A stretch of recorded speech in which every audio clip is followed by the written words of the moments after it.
One of the best things about owning your own business is you get to create whatever you want. So if you have a vision for what that is, you can always change as you go, but you're in control. And I bet that's why you started your own brokerage. I know that was certainly what I decided to do. Now, when I started my first brokerage, I was just going to work all by myself. I wasn't going to have an office. I was going to work from home. And 4 years later, I had about 50 people.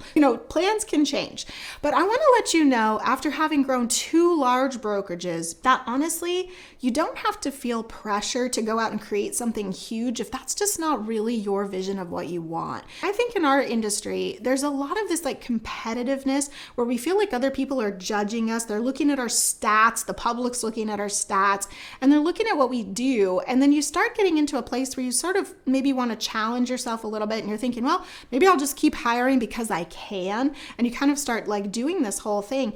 And at the end of the day, it is really important to just stop and take a few moments sometimes to just think about what you really want. I just had a conversation with a gal recently, and she's actually going to go to law school.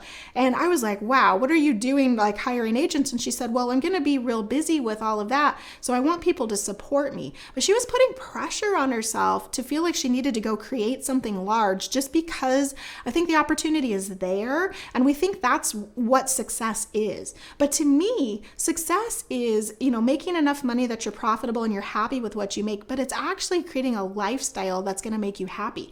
So I told her, I said, oh my gosh, if I were you, that is the last thing I would do. I would hire a few people, but be super selective about who they are, and then make sure that they can support you.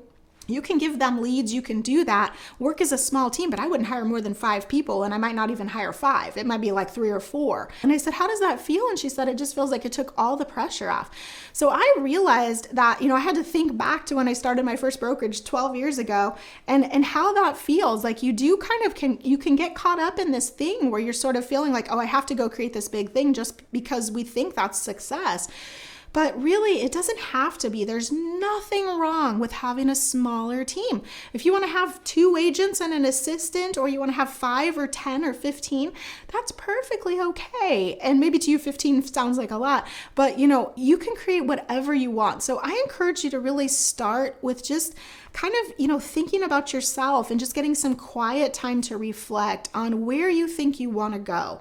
And like I said, your goals for this year can change as you go.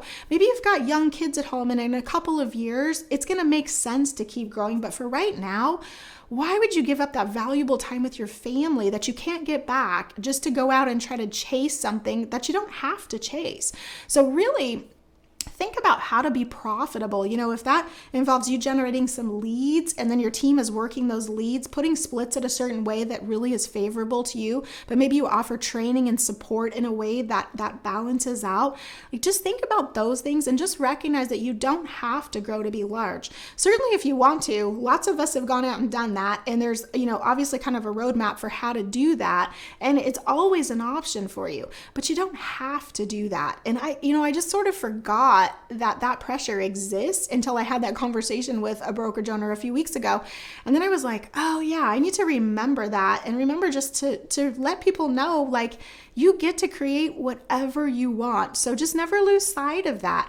And if you hire people that you just kind of don't like, you don't have to keep them. You don't have to put up with it. This does not have to be a struggle. It should be fun. You should really love what you're creating and put that joy into your business and into your team. And that's going to flow through and create what you really want.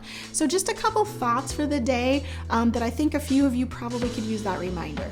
Thanks so much for your time. If you like what we're doing here on the channel, feel free to subscribe and like our channel, and we'll see you on the next video.